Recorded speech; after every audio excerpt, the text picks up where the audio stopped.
এবার শাসনে দফায় দফায় উত্তেজনা। নওশাদ সিদ্দিকীর সভা ঘিরে চড়ছে পারদ। বকুন্দায় আইএসএফ তৃণমূল সংঘর্ষ, পতাকা টাঙানোকে কেন্দ্র করে বিবাদ চরমে। বেশ কয়েকজন আইএসএফ কর্মী আক্রান্ত হয়েছেন। প্রচারের গাড়িতেও হামলা হয় বলে অভিযোগ। মারধরের অভিযোগ তৃণমূলের বিরুদ্ধে, যদিও অভিযোগ অস্বীকার করেছে জোড়াফুল শিবির। নওশাদ সিদ্দিকীর সভা রয়েছে শাসনে এবং তার মধ্যে দেখা যাচ্ছে দফায় দফায় উত্তেজনা। বকুন্দায় আইএসএফ ও তৃণমূলের মধ্যে বাধে সংঘর্ষ। রীতিমতো পতাকা টাঙানোকে কেন্দ্র করে এই বিবাদ চরমে পৌঁছয়। বেশ কয়েকজন আইএসএফ কর্মীরা আক্রান্ত হয়েছেন বলে জানা যাচ্ছে। প্রচারের গাড়িতেও হামলা চালানো হয় বলে অভিযোগ, যদিও সেই অভিযোগ অস্বীকার করছে জোড়াফুল শিবির। বিস্তারিত জানবো, টেলিফোন লাইনে রয়েছেন আমাদের প্রতিনিধি দীপঙ্কর ভৌমিক। দীপঙ্কর, নওশাদ সিদ্দিকীর সভা ঘিরে এবার দেখা যাচ্ছে উত্তেজনার ছবি। বকুন্ডা আইএসএফ ও তৃণমূলের সংঘর্ষ, যদিও সেই অভিযোগ অস্বীকার করেছে জোড়াফুল শিবির। কি জানাচ্ছ? একেবারেই দেখো, আজ কিন্তু বসিরহাট বিধানসভার হারোয়া যে বসিরহাট লোকসভা কেন্দ্রের হারোয়া বিধানসভা, সেই হারোয়া বিধানসভার 3 জায়গায় কিন্তু সভা করার কথা ছিল নওশাদ সিদ্দিকীর। এবং সেই মোতাবেক যখন যে কর্মীরা সমর্থকরা তারা বিভিন্ন জায়গায় জড়ো হয়, তখনই কিন্তু কার্যত দেখা যায় শাসক দলের কর্মী সমর্থকরা তাদের উপর মারধর চালায় এবং হামলা চালায়। একেবারে লাঠি বাঁশ নিয়ে তাদের উপর হামলা চালানো হয়েছে, এমনটাই অভিযোগ।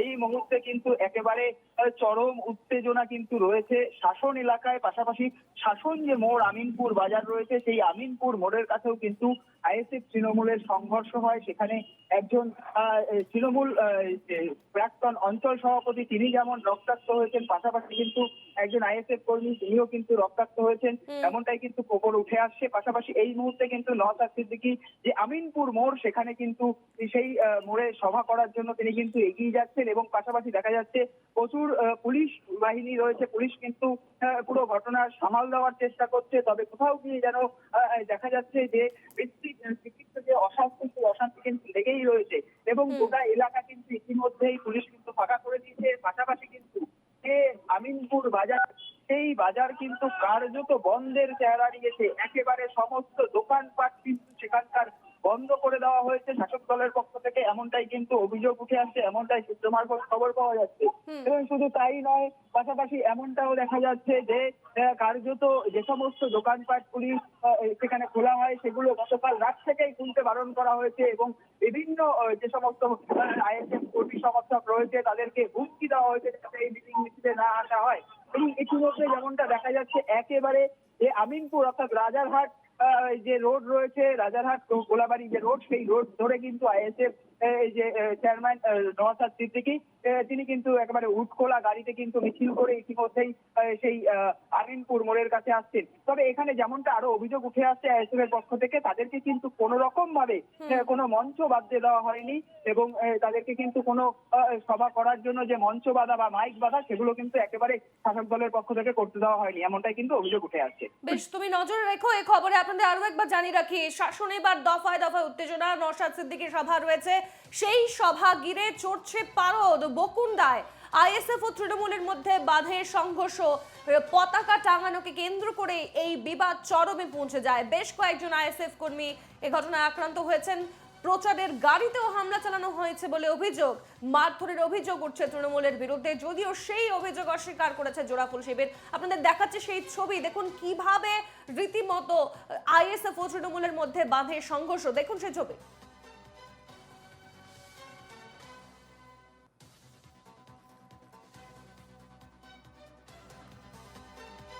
বকুন্ডা আইএসএফ ও তৃণমূল কর্মীদের মধ্যে সংঘর্ষ, পতাকা টাঙানোকে কেন্দ্র করে সেই বিবাদ চরমে পৌঁছায়। বেশ কয়েকজন আইএসএফ কর্মীরা আক্রান্ত হয়েছেন। প্রচারের গাড়িতেও হামলা চালানো হয় বলে অভিযোগ উঠছে। এদিকে মারধরের অভিযোগ উঠছে তৃণমূলের বিরুদ্ধে, যদিও সে অভিযোগ অস্বীকার করেছে জোড়াফুল শিবির।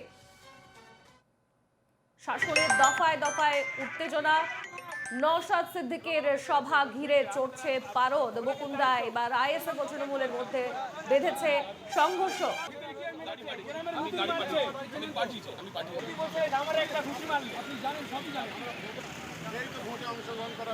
আসনের গরমদম তারা আমরা অনেক চেষ্টা করতে বুঝি নিজের থেকে অ্যাক্টিভ হোক।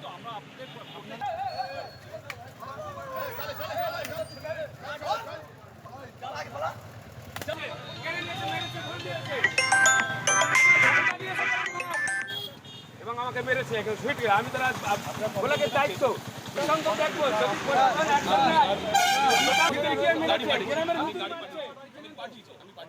এই মুহূর্তে আমাদের সঙ্গে টেলিফোনে রয়েছেন তৃণমূল নেতা শান্তনু সেন। শান্তনুবাবু, এনকেটিভি বাংলা আপনাকে স্বাগত। এবার নওশাদ সিদ্দিকীর সভা রয়েছে আমিনপুর মোড়ে আজ, তার মধ্যে দেখা যাচ্ছে আইএসএফ ও তৃণমূলের মধ্যে সংঘর্ষ, পতাকা টাঙানোকে কেন্দ্র করে বিবাদ চরমে, যদিও সেই অভিযোগ অস্বীকার করছে শাসক শিবির। কি বলবেন?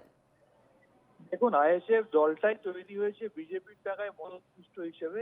বিজেপির টাকা তাদের অ্যাকাউন্টে যায়, সেটা প্রমাণ হয়েছে। তারা ভোট কেটে বিজেপিকে সুবিধা করে দেওয়ার জন্য এখানে আছে।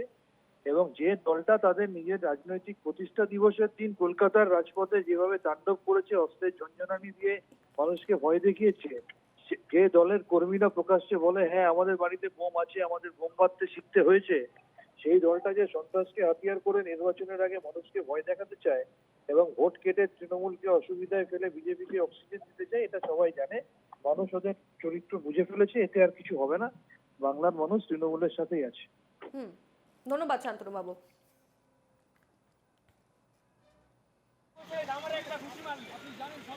আমরা কথা বললাম তৃণমূল নেতা শান্তনু সেনের সঙ্গে। আমাদের সঙ্গে টেলিফোন লাইনে ছিলেন আমাদের প্রতিনিধি দীপঙ্কর মণ্ডল।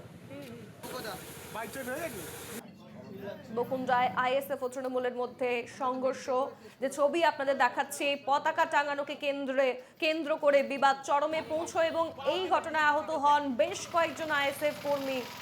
তাদেরকে হাসপাতালে এই মুহূর্তে নিয়ে যাওয়া হয়েছে। প্রচারের গাড়িতেও হামলা চালানো হয়েছে বলে অভিযোগ। মারধরের অভিযোগ উঠছে তৃণমূলের বিরুদ্ধে, যদিও সেই অভিযোগ অস্বীকার করেছে শাসক শিবির।